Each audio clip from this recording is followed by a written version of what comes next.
Hi traders, this is Blake Morrow. You are listening to the Morning Edge webinar. I want to welcome you all back. Okay, so we're going to get started with our analysis. Let me go ahead and grab everything here. Just give me a second. I'm going to grab the bias chart. Okay, here we go. All right, and let's get on with our analysis. So let's start with the euro dollar here, and just kind of take a look at the euro, see where we're at. I mean, the euro, we haven't been moving anywhere. I guess the one thing that we need to pay attention to with the euro dollar is that we're consolidating at lower levels. It's not like you're seeing the euro dollar move violently one direction or the other, or after this swift sell-off you're seeing it bounce aggressively. It's just consolidating. The problem with a consolidation, of this magnitude after seeing a severe drop is, there's a saying that you hear me say all the time: what does not go up usually only has one other direction to go, and in this case it would be down. Now I know, we look at the dollar index, and we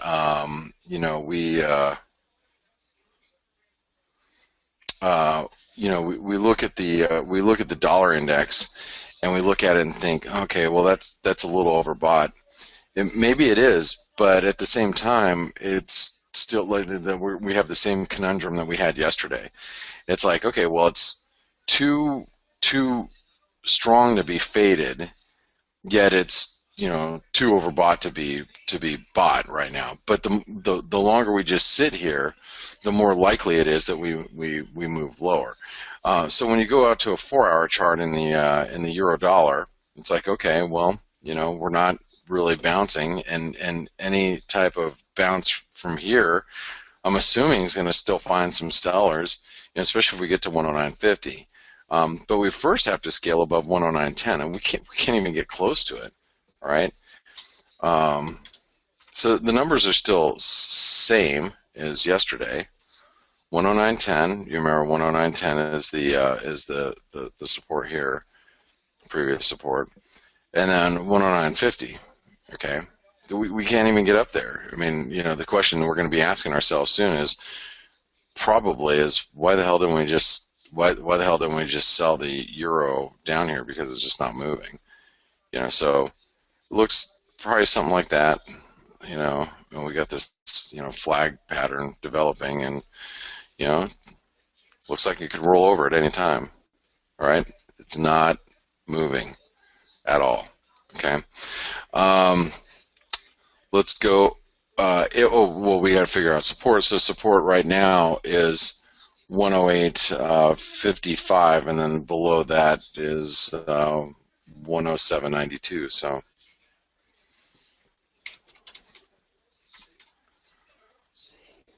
oops.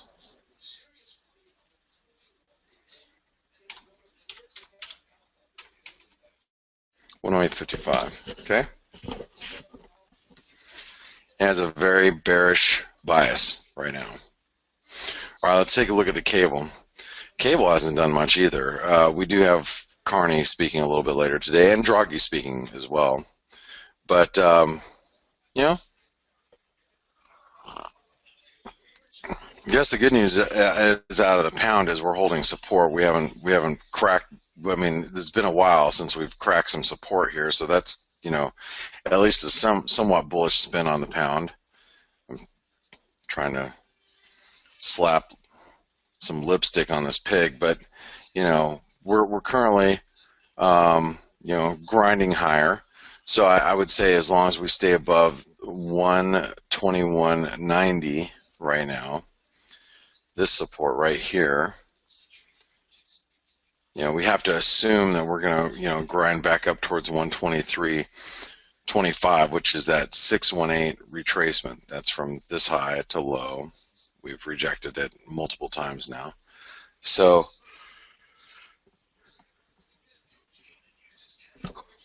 121.90, 123.25, and it's still bearish. It's still bearish, even though we've got a little bit of we're trying to skate across that lower support.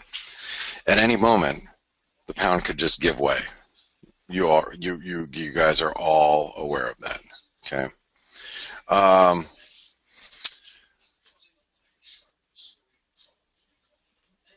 Let's go into the dollar yen. Excuse me one moment.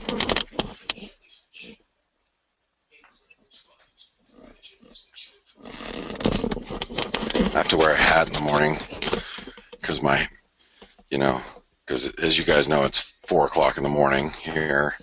So I roll out of bed, my hair is a little disastrous, so I wear a hat and how to adjust it. Okay, here's the dollar yen. Oh, I'm sorry, we got to do the dollar Swiss first. Okay, so here's the dollar Swiss. I am not long right now.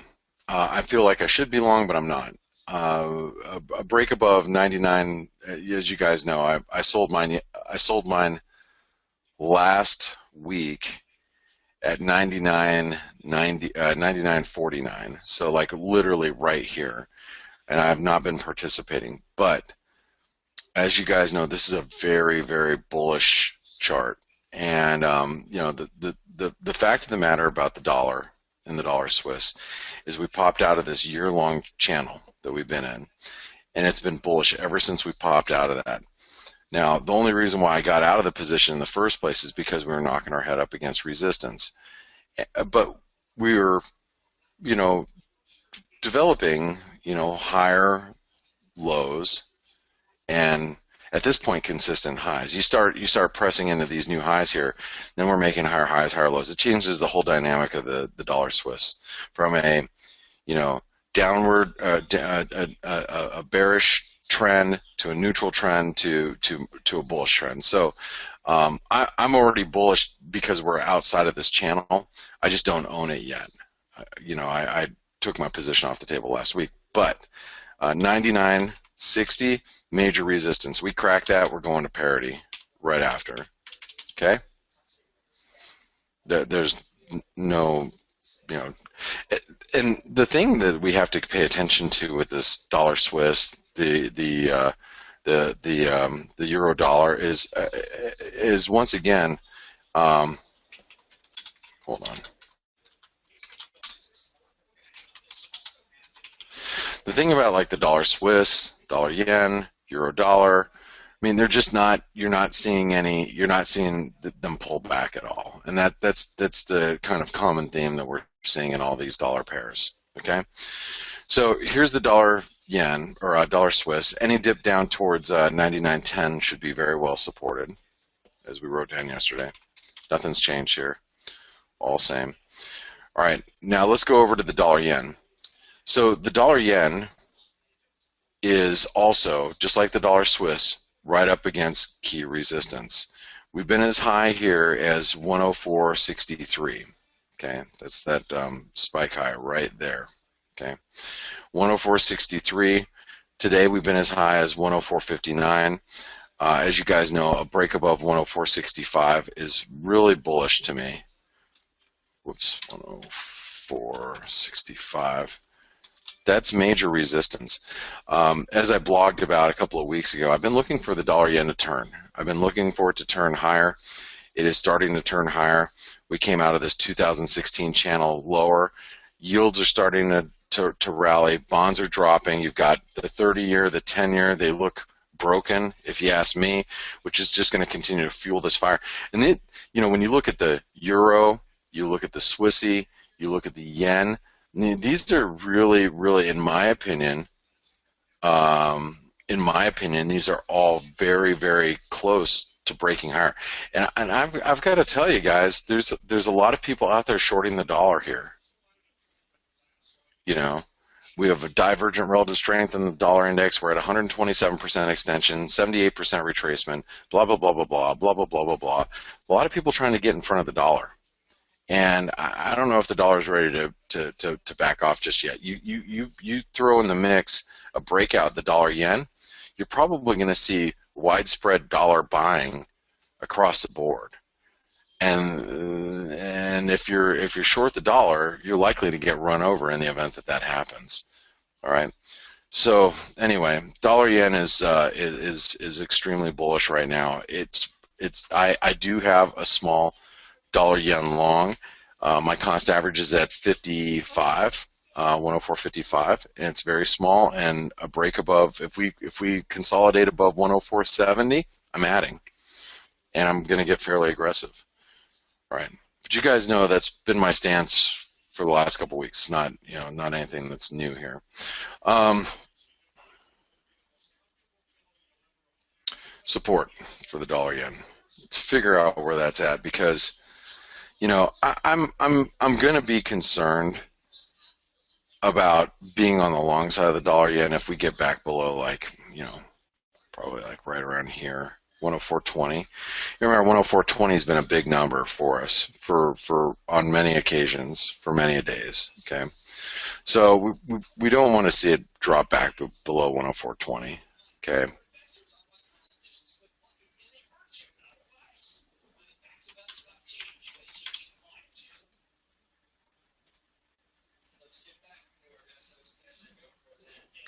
I'm sorry. I need to put that as this is a range until we break out. Um, it's probably should be bullish, but yeah, me. I've had a hard time, turning the dollar yen into being bullish, especially after we've been. I think we had a bearish designation on the dollar yen since about the end of 2015. So to actually flip it to straight up bullish it's difficult to do.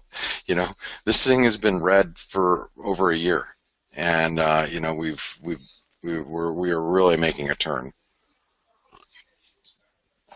almost on a daily basis. Let's go over to the dollar Canadian. So the dollar Canadian got whipped all over the place yesterday, late in Asian trade, when it was extremely thin. So Polas had talked about, he said something about we're gonna be patient, we're gonna wait for 18 months. So everybody interpreted that comment as, holy cow, the Bank of Canada is not going to cut rates for 18 months. They're going to they're because everybody's expecting the Bank of Canada to quite possibly lower rates. So when he said we're going to be on hold for 18 months, as you can see in Asian trade, the dollar Canadian went from this 133.80s all the way down to 132.70s, and then he came back and corrected his comments, and he said, well, no, what I meant is we're dealing with the output gap. So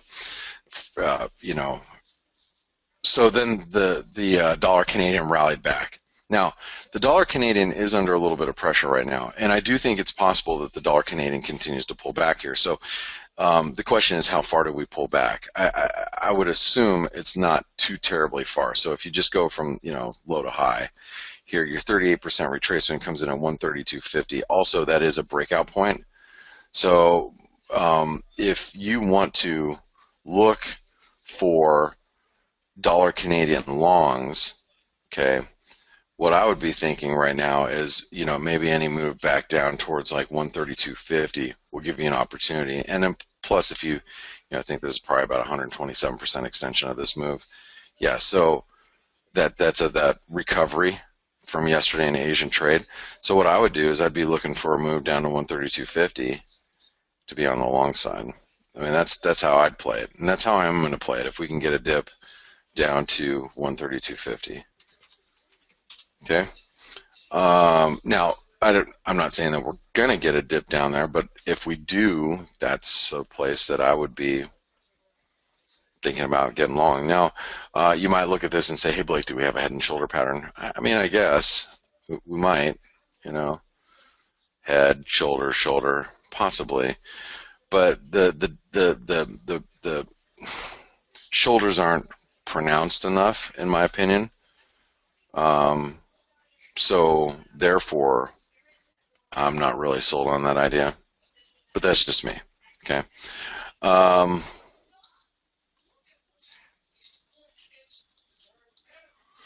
all right. So anyway, do we write down resistance? No. Okay. So resistance now.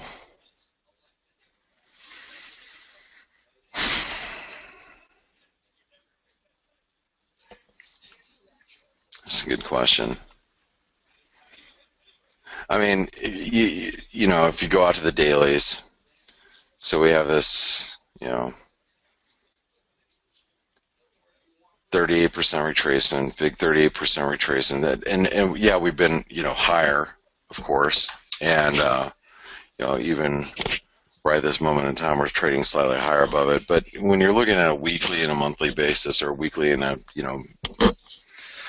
daily looking out, you know, to be above or below a big fib level by 50 pips is not. It's not, you know, it's for all intents and purposes, it's holding. This channel resistance here, or you know, at least trendline resistance, is, you know, giving us a little bit of an issue. Um, I think it's hard to say where resistance is. I think we just have to write 133.60, but it's not a great resistance level, and frankly, I don't even think we're going to get there today. Whoops, 1.3360. I really don't think we're going to get anywhere near there today. But, you know, maybe I'm wrong. Maybe crude oil, you know, buckles and loses a couple percent. Next thing you know, we're trading up at 133.60. It's possible. All right, let me see if I can do the Kiwi really quick before we go back on break. So, and if you guys are, if you're just listening to the Morning Edge, it's like one of your first times listening to the Morning Edge, you know, I do have a process here. All right, so you know, the first half an hour, Paul and I talk. Sometimes I rant about, you know, things that are on my mind. You know, like today I was talking about the peso and about the yen and things like that. That's the first half an hour. The next hour we do analysis of all the majors, and then after that I answer questions. So if you guys have asked some questions this morning, or you know, you're wondering, that's the format I follow. I've been following that for years. This way, people that work normal jobs, you know, as they're, you know, slipping on their boots as they're getting ready for work today, or they're, you know, shuffling the kids off to school, they kind of know when to listen into the webinar, when to get the analysis. I try not to veer from that format too much. I try to keep it as consistent as possible on a day in and day out basis. So if you guys are asking questions, I'm not ignoring you. I'll just be answering them in a little bit. All right, so here's the Kiwi. Now, the Kiwi, we were talking about yesterday about before we started building this flag, about getting a rally back up to 71.80 to look for a short. Now, here, I'm going to get rid of this, because at this point, all we're doing is we're just basically holding the 618 retracement. Okay, you can see that we're holding the 618 retracement. That's it. Okay, now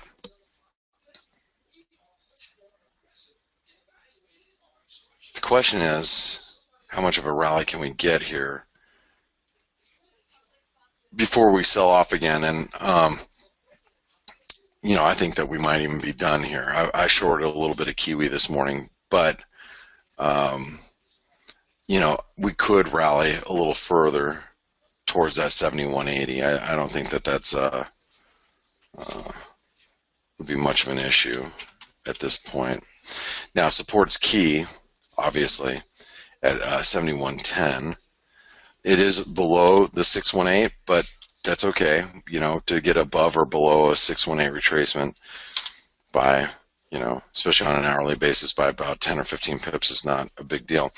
The fact of the matter is, if we break through the 71.10, the Kiwi dollar is probably going to go back to trend lows, which is going to be back down here to 70.30 and possibly to 70, which would be some extensions, the head and shoulder completion, yada, yada, yada. So I think that the bulls are really desperately trying to hold off this you know, 71-cent level, because they know a break below is probably going to take us to 70 cents pretty quickly. Okay,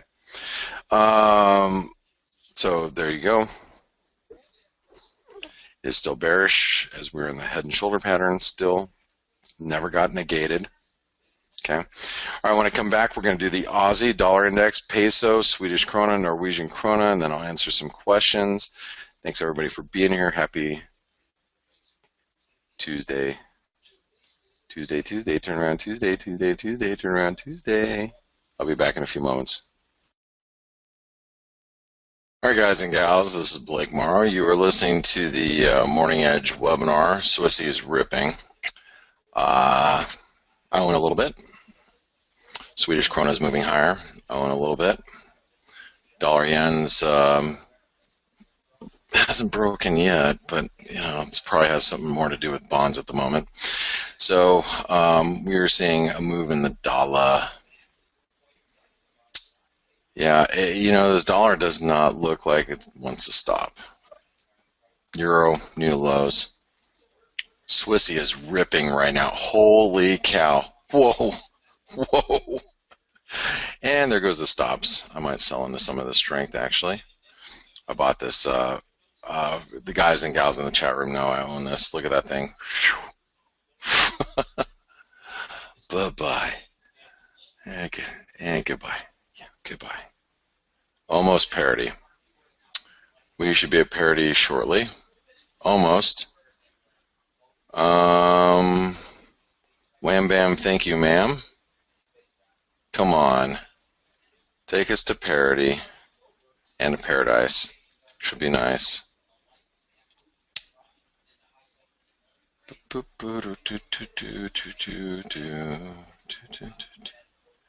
Yep. Damn, we came really close though, didn't we? 99.96. It's not a bad call. I mean, if we break 99.60, we should hit parity shortly. Well, I mean, I was 4 pips off. I mean, that was a pretty big move, right? I would not be short the Swissy right now. I would not be short the Swissy. I actually am going to add a little bit here. I just added a little bit more.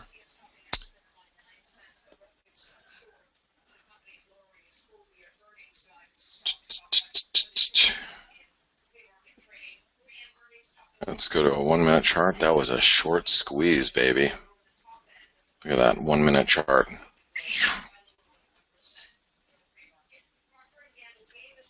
Nice. Now you have to expect it to happen elsewhere. So I'm going to have to add a little bit to my Swedish krona long. Okay. I'm going to go into the Swedish krona here in a second. Norwegian krona just hit new highs. Euro new lows. Dollar yen's poised to break out too.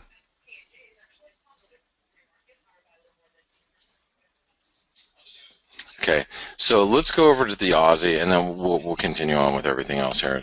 I'll get to all that stuff. I'm telling you guys, the dollar just doesn't want to back off. I mean, that's all there is to it. Okay, so here's the Aussie. I think the analysis is going to be pretty much the same as yesterday. And you know what?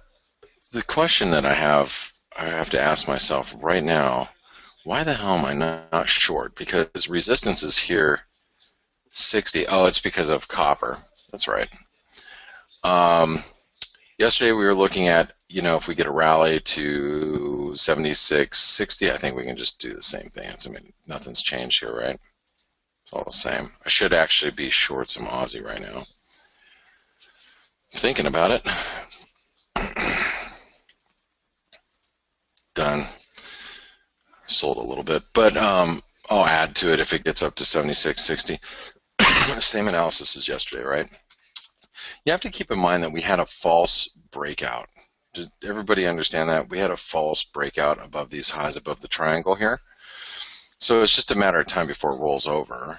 So, I'd rather use this current move higher as an opportunity to sell into strength. So, now a move below 76.20 We'll probably get the animal spirits going.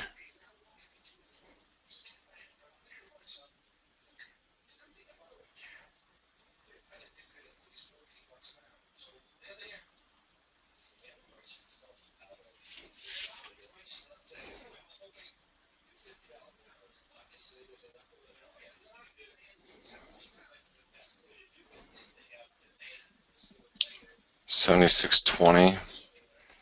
I mean, I'm not even going to write that down. What I'll write down is $75.85.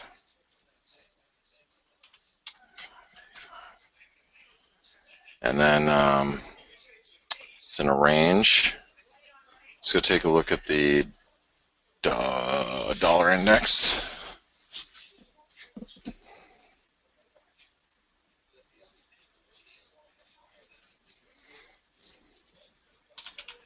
See, the problem with the dollar is everybody's shorting it because, it's, again, 786 retracement right here. You can see that 786 retracement. We're up against, well, we're a little bit above it right now.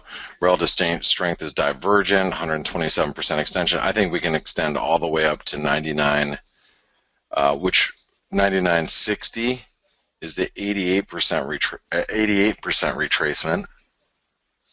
That's doable. The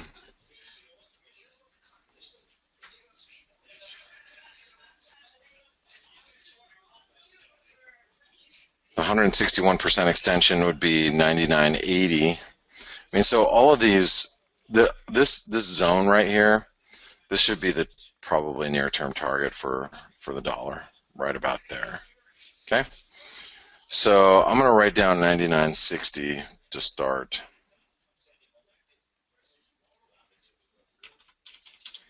And while we trade above 98.20, it's bullish.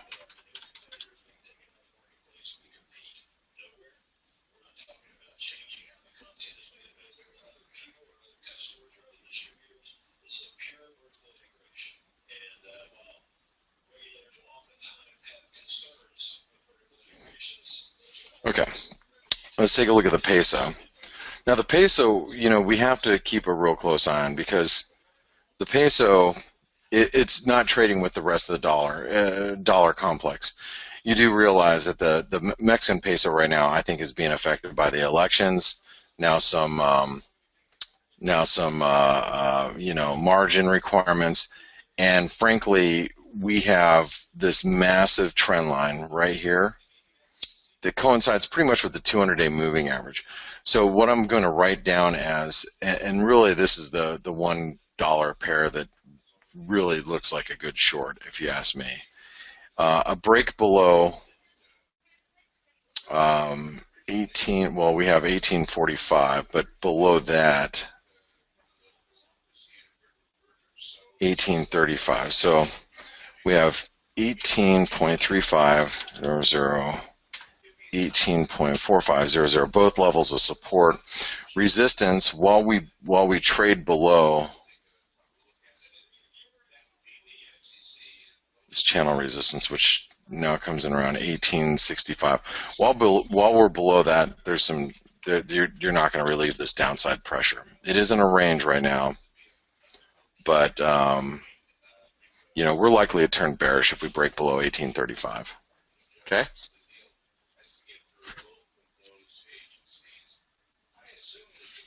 Okay. Let's go over to the Norwegian krona. That was just hitting new highs moments ago. Now this U.S. dollar Norwegian krona looks pretty bullish, if you ask me. We have we broke this down sloping trend line. We were challenging the resistance we talked about yesterday, which was 826, but obviously we need to take the highs from yesterday, which will be, or from 2 days ago, which will be 827.80, so 828. So if we break above 828, that would become instantly bullish. Okay? We're in a range, but breakout above here would be bullish. Only a break back below 820 would provoke the sellers to step back in. Okay, let's go over to the Swedish krona. Now, I did buy some Swedish krona today. Why? Because it's not coming down. What does not go down usually only has one other direction to go. That's up, right? What we've been consolidating at multi-year highs. So let's go over to the US dollar Swedish krona over here. Okay. Oops. US dollar Swedish krona. Let's go over to the IDC data.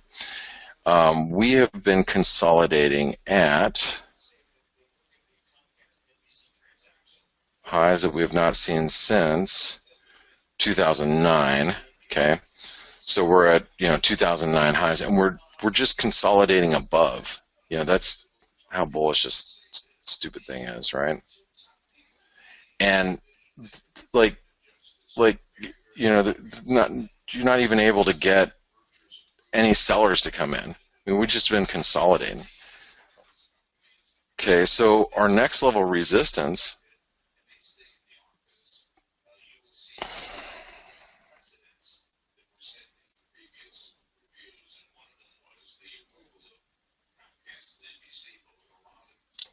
$904 is the 618 of this high.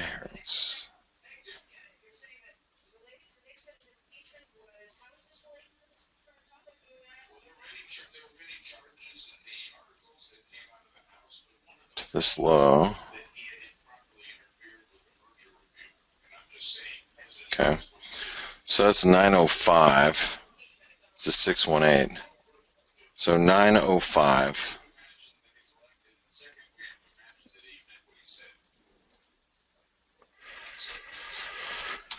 I'm assuming 9 is going to be a big level of resistance today. So, but we might just cruise right past that. It is bullish. As we just take stops above 9 to 905, it's possible. While we trade above 888, it is bullish. You guys know that. 8.8800. It's bullish. Okay, there you go. All right, bias chart's done. Okay. Now, I'm done with the bias chart. You guys all have it out there. Let's take some questions. Lou said